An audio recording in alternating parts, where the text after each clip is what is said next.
99% of people argue the wrong way, but in just 30 minutes, you'll be in the 1% who truly understand how to win any debate. Most people think arguments are won by talking more, throwing facts, making clever comebacks, proving they're right. But have you ever noticed? The louder someone gets, the more desperate they sound. Meanwhile, the person who barely speaks, the one who stays calm, composed and controlled, seems to hold all the power. They don't argue, they don't over-explain, and yet somehow they always walk away victorious. Why? Because winning an argument isn't about out-talking your opponent, it's about outthinking them. Before we dive in, here's something you need to know. A study from Yale University found that when people's beliefs are challenged, their brains activate the same regions as when they feel physically threatened. This means that most arguments aren't really about truth, they're about survival. That's why arguing harder rarely works. The more you push, the more they defend.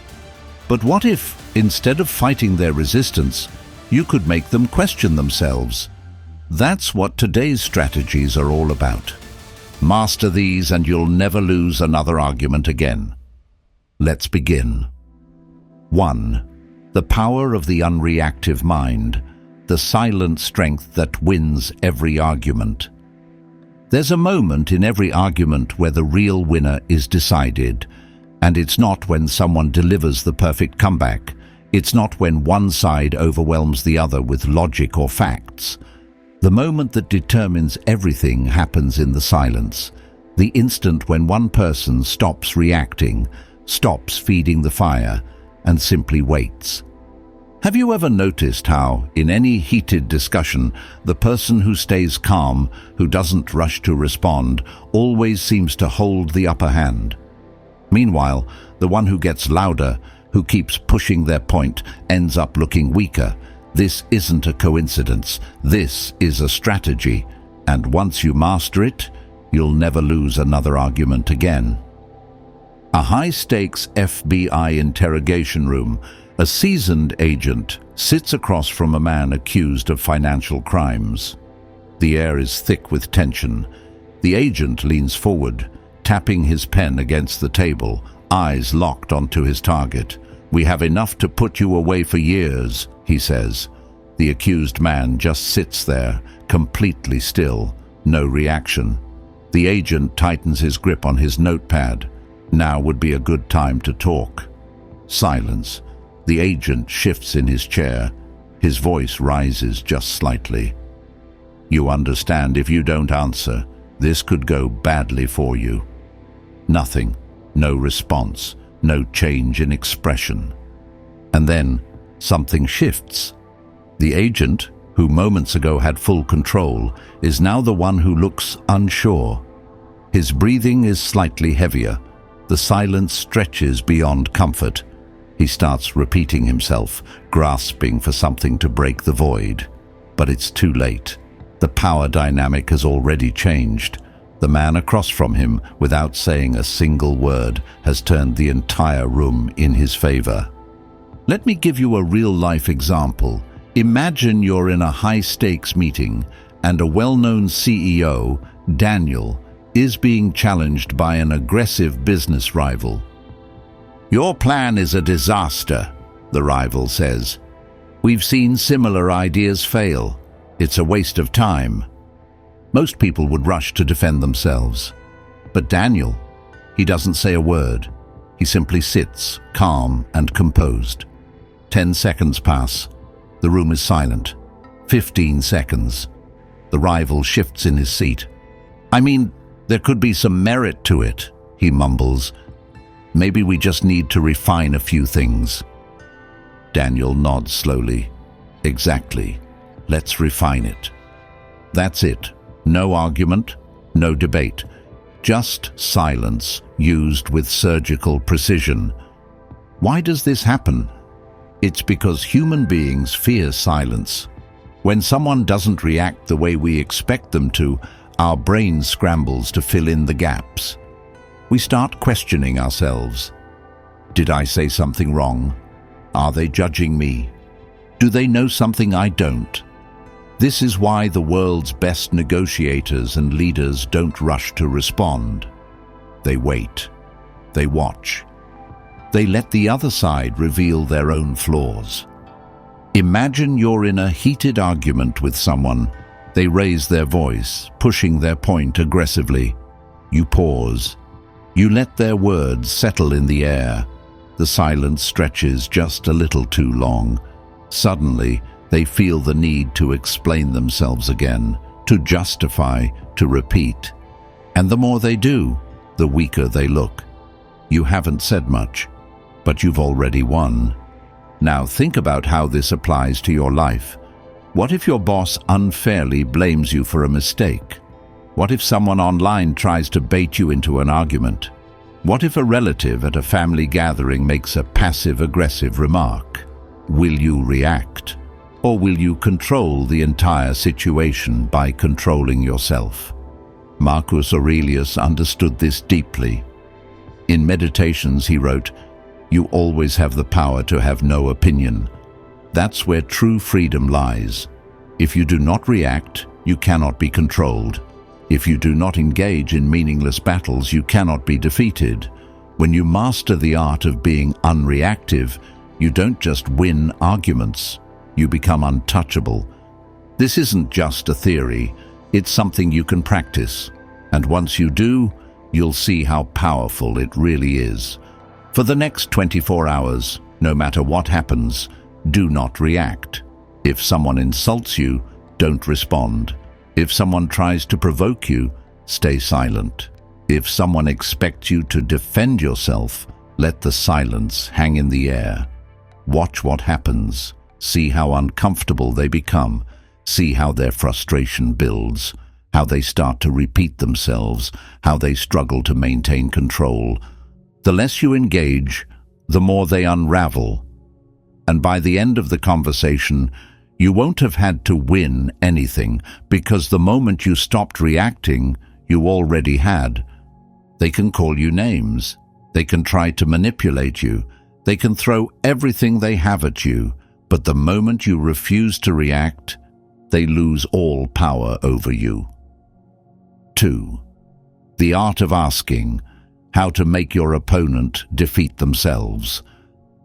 There's a fundamental mistake people make in arguments. They assume that the person with the most facts, the strongest opinions, or the sharpest comebacks will win.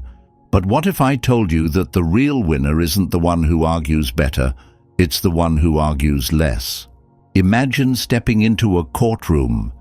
The prosecutor is firing off accusations, trying to back the defendant into a corner.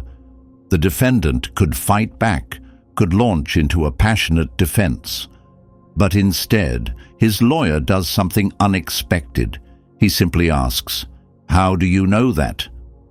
The prosecutor hesitates for just a second before continuing his argument. The lawyer nods and asks again, "Can you prove that beyond any doubt?" Another pause. The prosecutor's confidence wavers slightly. He starts over-explaining. He stumbles over his words. The silence stretches between them, and with every passing moment, his argument begins to collapse under its own weight. This is the power of precision. The best way to win a debate is not by arguing harder, but by forcing the other person to argue against themselves. And the most effective way to do that? Ask the right questions. There's a psychological phenomenon at play here. Human beings don't like uncertainty. When confronted with a direct question, especially one that challenges their assumptions, people feel the need to justify themselves. And the more they explain, the more vulnerable they become. That's why in high-stakes debates, skilled debaters don't waste energy defending their position. Instead, they guide their opponent into exposing their own contradictions. Take Socrates. He never won arguments by proving himself right. He won by making others realize they were wrong. His entire method, now called the Socratic questioning technique, was built on a simple idea. If someone's argument is weak, they will destroy it themselves. All you have to do is let them. Here's why this works. Most people, when confronted, immediately go on the defensive. They explain, they justify, they try to prove themselves. But the moment you start defending, you've already lost control. You're playing by their rules. You're responding instead of leading. But when you shift the focus back onto them, when you start asking sharp, strategic questions, they have no choice but to prove themselves, and most of the time they can't. Imagine someone challenges your decision-making. You always make bad choices. A typical response would be to argue, "No, I don't. I've made plenty of great decisions." But a smarter move, simply ask, "What do you mean by bad choices?" The shift is instant. Now, instead of you scrambling to prove yourself, they have to define their terms. They have to give examples, and in doing so, they often reveal the weakness in their own position. It gets even more powerful when you use a sequence of questions that gently unravel their logic. Let's say someone claims, "Your business idea won't work." Most people would start defending, "Yes, it will. Here's why." But instead, try this. What specifically makes you think it won't work? Have you seen a similar idea fail before? How would this be different from the challenges we've already solved? By the time they reach the third question, they're often unsure of their own argument. They start repeating themselves. They begin searching for better reasons. They begin to doubt their initial statement. This is not just a theory. It's a tool used by some of the most powerful minds in history. Take Abraham Lincoln. In one of his most famous debates, instead of attacking his opponent directly, he asked carefully constructed questions that forced his rival to contradict himself in front of the audience. He barely had to argue at all. His opponent did the work for him. Now think about how this applies to your daily life. When your boss criticizes your work, do you immediately start explaining yourself? Or do you pause and ask, what would you have done differently? When someone accuses you of something unfair, do you react emotionally? Or do you calmly ask, what evidence do you have for that? Marcus Aurelius once wrote in Meditations, "If someone can prove me wrong, I will gladly change. But until then, I will keep asking questions." This is the mindset of those who are truly in control. They don't argue for the sake of arguing. They don't react out of pride or ego. They lead conversations by questioning everything, especially assumptions that others take for granted. This isn't just about debate. It's about shifting the balance of power in any conversation. Arguments, workplace negotiations, social conflicts, they all follow the same principle. The more someone is forced to explain, the more likely they are to expose their own inconsistencies. Try this as a challenge. For the next 24 hours, don't argue, just ask. The next time someone challenges you, pause. Instead of reacting, ask a sharp, precise question. Watch how the dynamic shifts. Watch how they hesitate, how they start backtracking, how they become less certain of their position. And when that happens, you'll realize something powerful. Winning an argument isn't about talking more. It's about making them question everything they just said. 3. Winning in silence, when no response is the strongest response. There's a mistake almost everyone makes in arguments. They believe that if they don't respond, they'll appear weak. That silence means surrender. But in reality, the most devastating response in certain situations is no response at all. Picture this. A political debate is unfolding on live television. One candidate is speaking rapidly, trying to overwhelm his opponent with accusations, personal attacks, and clever jabs. The audience expects a counterattack, a sharp rebuttal, something to fight back.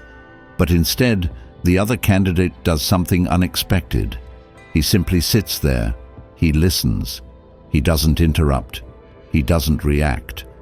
And as the first candidate keeps going, something shifts. His words start sounding repetitive. His confidence begins to crack.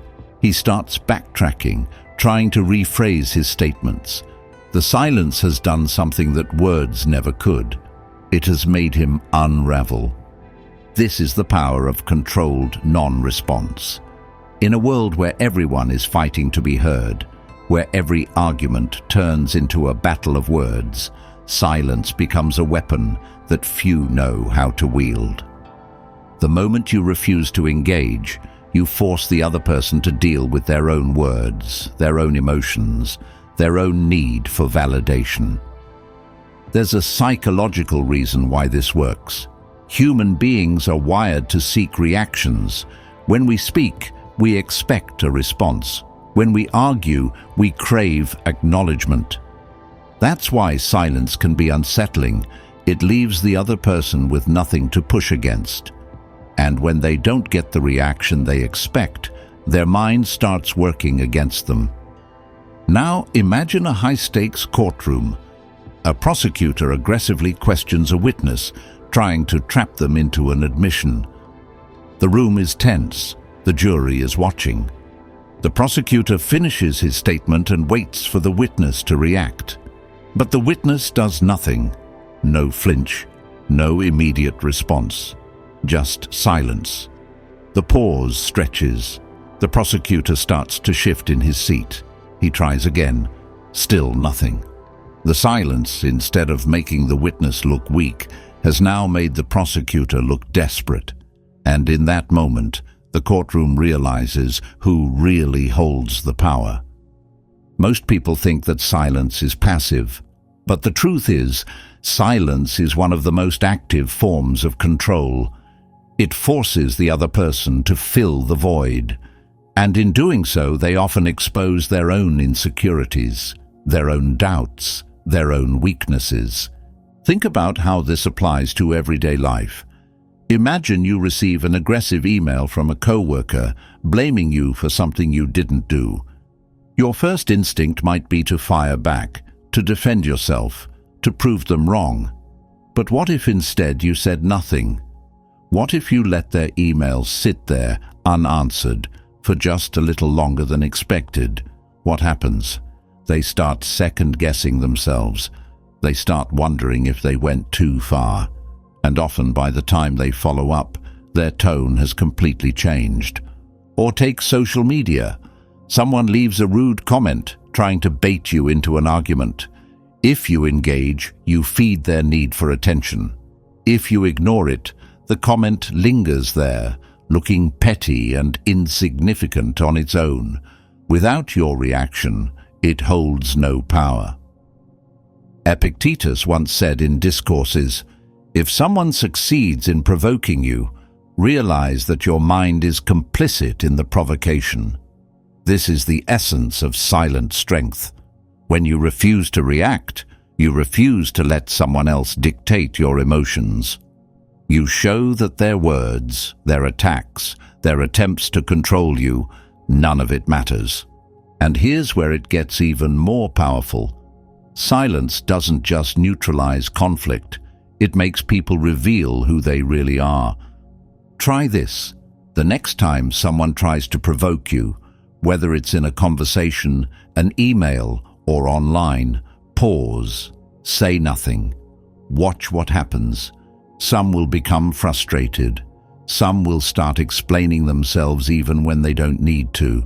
Some will talk themselves into contradictions. And some will walk away, realizing that they never had power over you to begin with. And then you'll understand something that will change the way you approach every argument from this moment forward. The person who stays silent is never the one who loses. They are the one who forces everyone else to speak, and sometimes That's all it takes to win. 4. Debating is not about winning. How to turn every argument into a tool for self-growth.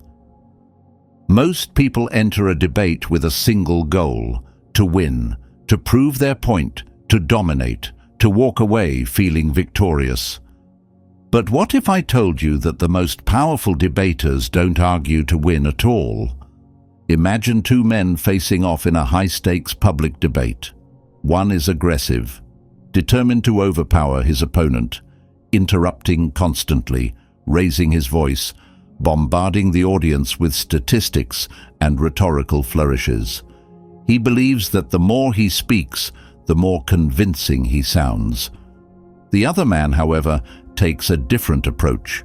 He listens attentively, nods occasionally, and when he does speak, it is not to attack, but to explore. His words are measured, his tone composed, his questions precise. He is not here to destroy, he is here to understand.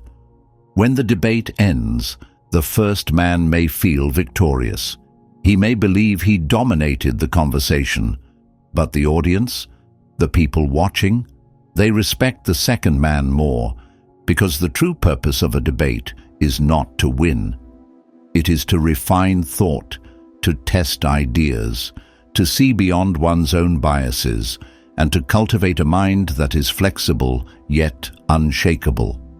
Those who argue simply to be right may win in the moment, but those who argue to learn become stronger for life. There is a reason why so few people can approach debates this way. It is because the human ego resists change. When someone challenges our beliefs, it does not just feel like an attack on an argument, it feels like an attack on who we are. That is why most people enter debates not to explore, but to defend. They want to protect their sense of certainty, to reinforce the idea that they already have all the answers. And in doing so, they miss something profound: the opportunity to evolve. Epictetus once said in discourses, "It is impossible for a man to learn what he thinks he already knows." That single sentence holds an uncomfortable truth. If you enter every discussion with the assumption that you are right, you have closed the door to learning. You have prioritized your pride over your progress. Think back to the last argument you had. Were you truly listening, or were you merely waiting for your turn to speak? Did you sincerely try to understand the other person's point of view, or did you dismiss it the moment it clashed with your own? Most people do not realize that when they shut down opposing views, they are not proving their strength. They are revealing their own intellectual fragility. Something remarkable happens when you begin to debate without the need to be right. The moment you ask, "What if they have a point?" rather than, "How do I prove them wrong?" the entire dynamic shifts. A debate is no longer a battlefield. It becomes a laboratory. Instead of seeking victory, you seek understanding. Instead of repeating the same arguments, you refine your logic. Instead of reinforcing your own perspective, you allow it to evolve. History's greatest thinkers did not cling to their beliefs, they tested them relentlessly. Socrates, instead of making assertions, questioned everything. Abraham Lincoln, instead of attacking his opponents, engaged them with thoughtful dialogue. Seneca, instead of arguing with emotion, examined every position with calm reason. This is the true difference between those who argue for dominance and those who argue for wisdom. A mind that is insecure debates to protect itself. A mind that is strong debates to expand itself. The way you approach discussions in your own life determines the kind of thinker you become. The next time you find yourself in a disagreement, try something different. Instead of looking for flaws in the other person's argument, search for the strongest part of it. Instead of dismissing an opposing idea outright, ask what truth might exist within it. Instead of being afraid of being wrong, embrace the possibility that there is something valuable to learn. Most people fear being wrong because they believe it makes them look weak. In reality, admitting when you have learned something makes you stronger than almost anyone else. It shows that your mind is not rigid, that you are not trapped in outdated ideas, that you are capable of genuine growth. If you truly want to test your ability to debate, try engaging in a discussion without any attachment to winning. Approach it with curiosity. Ask more than you speak. Listen not just to respond, but to understand, and above all, be willing to change your mind. Because if you win every argument but learn nothing, you have lost. But if you lose an argument and gain wisdom, you have won something far greater than victory. So the real question is this: would you rather be right, or would you rather be wise? 5. Walking away with serenity. The art of leaving a debate without losing yourself. Not every battle is worth fighting. Not every argument deserves your energy. But for most people, walking away feels like defeat. They believe that if they don't engage, they've lost. That if they don't defend themselves, their silence will be mistaken for weakness. But the truth is, knowing when to walk away is not a sign of surrender. It is a mark of wisdom. Imagine a legendary swordsman standing in the center of a crowded arena. His opponent stands before him, sword raised, eager for battle. The crowd roars, waiting for the clash of steel, for a fight that will determine who is stronger. But the swordsman, instead of drawing his weapon, simply turns and walks away.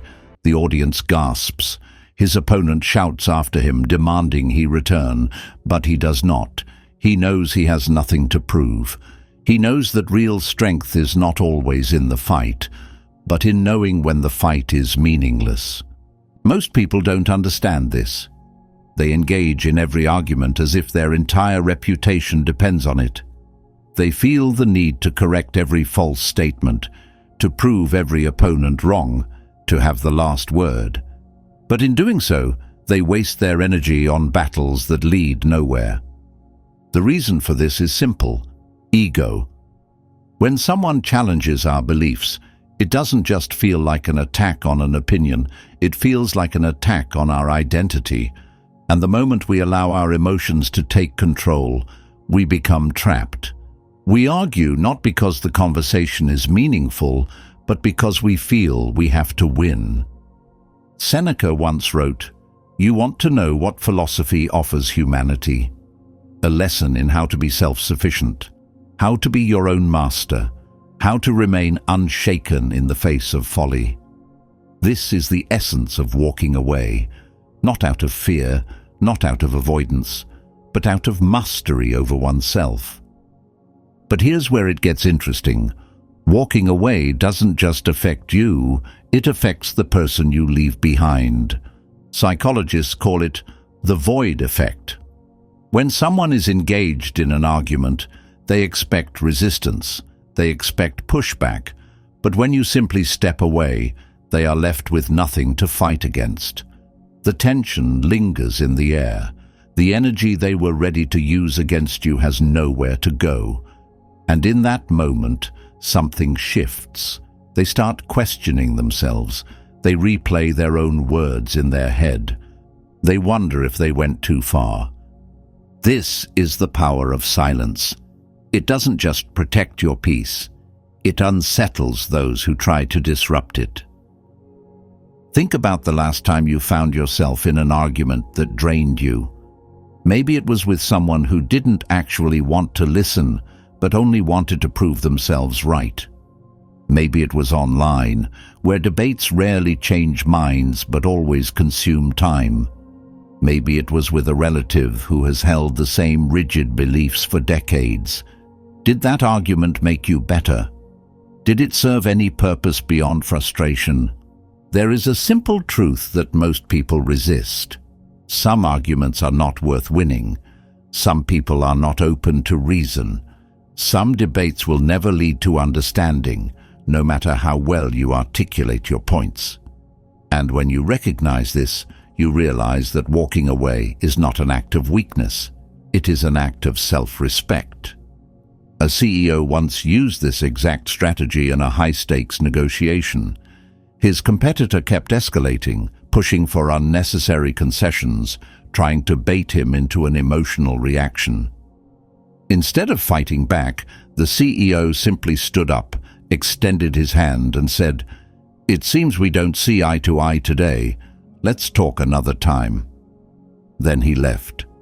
Hours later, his competitor called back, ready to negotiate on his terms. The strongest debaters, the sharpest minds, the most disciplined thinkers, they do not waste their energy where it is not valued. They choose their battles wisely.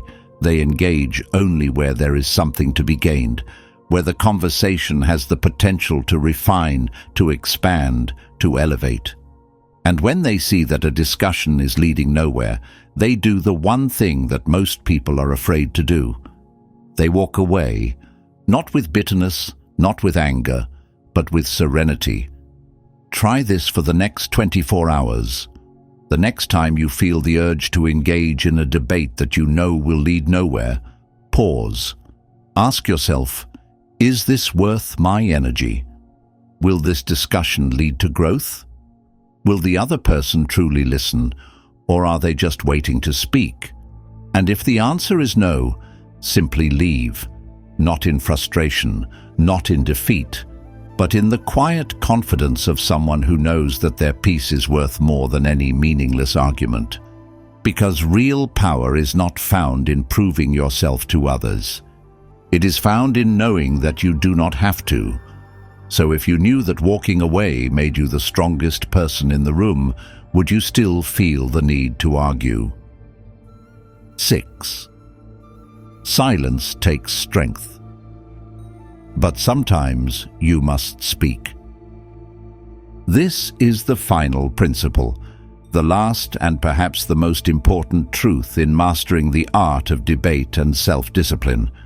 Up until now, we've explored the power of silence, the ability to control your emotions, to ask the right questions, to walk away when necessary.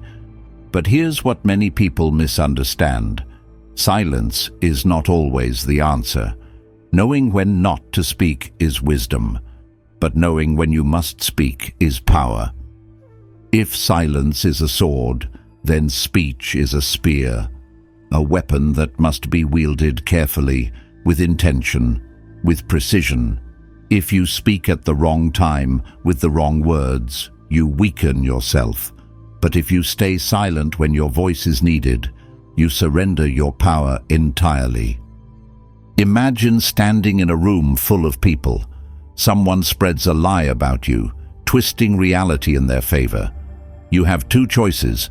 You can stay silent, hoping the truth will eventually surface on its own, or you can speak, not in anger, not in desperation, but with clarity, with control, with the undeniable force of truth.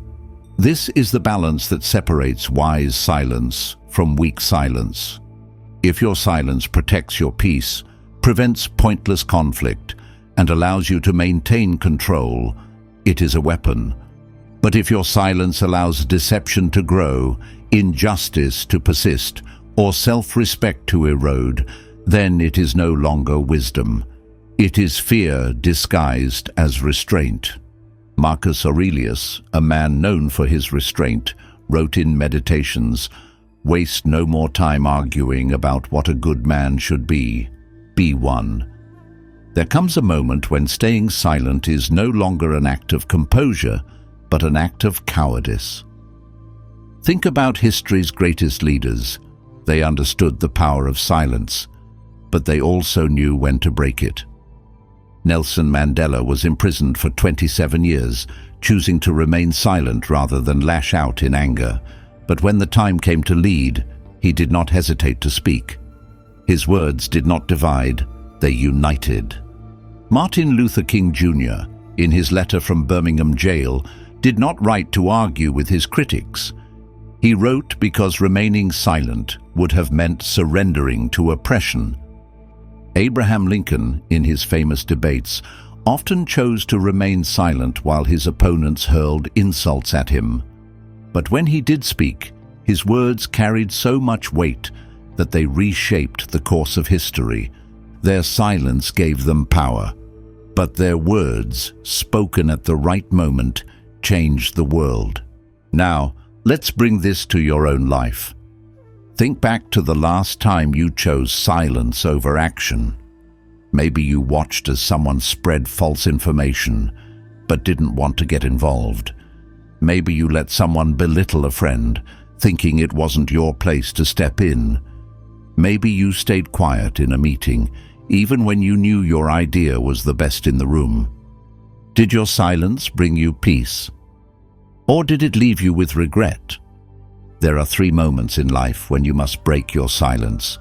The first is when the truth is being twisted. If someone distorts reality, whether through ignorance or manipulation, your voice may be the only force capable of setting things straight. The second is when silence enables harm. If someone is suffering, if a wrongdoing unfolds before you, and your words could make a difference, you have a responsibility to act. The third is when your silence erodes your self-respect. If you remain quiet, not out of strategy but out of fear, fear of rejection, fear of confrontation, fear of what people will think, then you are not practicing wisdom. You are surrendering your own strength. There is a famous story of Winston Churchill during World War II. He was known for his sharp wit and strategic silence, but when faced with a parliament hesitant to take action against Hitler, he stood up and delivered a speech that electrified a nation. He could have remained diplomatic. He could have let events unfold, but he understood that there are moments when silence is not an option. And so, he spoke. The greatest mistake people make is believing that Stoicism means detachment, that it teaches us to remove ourselves from conflict, to avoid all confrontation. But Stoicism is not passivity, it is control, it is strategy, it is the ability to know which battles matter and which ones do not. It is knowing when to walk away. But it is also knowing when to stand your ground. So here's your challenge. For the next 24 hours, observe yourself. Pay attention to the moments when you want to speak, but hesitate. Ask yourself, am I silent because I am in control? Or am I silent because I am afraid? And if the answer is fear, then break the silence. Say what must be said, not with anger, not with recklessness, but with clarity, with precision, with the weight of someone who speaks not to argue, but to shape reality itself. If silence is your sword, then speech is the moment you decide to draw it. The question is, will you know when to use it? The Stoic philosophers didn't just talk about wisdom, they embodied it. Marcus Aurelius led an empire with unshakable composure. Seneca faced betrayal and death with tranquility. Epictetus, once a slave, mastered his own mind so fully that no external force could ever break him. Their message is clear. True strength is not in controlling others, it is in controlling yourself. So let me leave you with one final question. Will you continue to argue like 99% of people, or will you step into the 1% who control every debate without saying much? Drop a comment below. If you've ever experienced the power of silence, share your story. And if you're ready to take your mindset even further, the next video here will change the way you see the world. Stay strong, stay mindful, and I'll see you in the next one.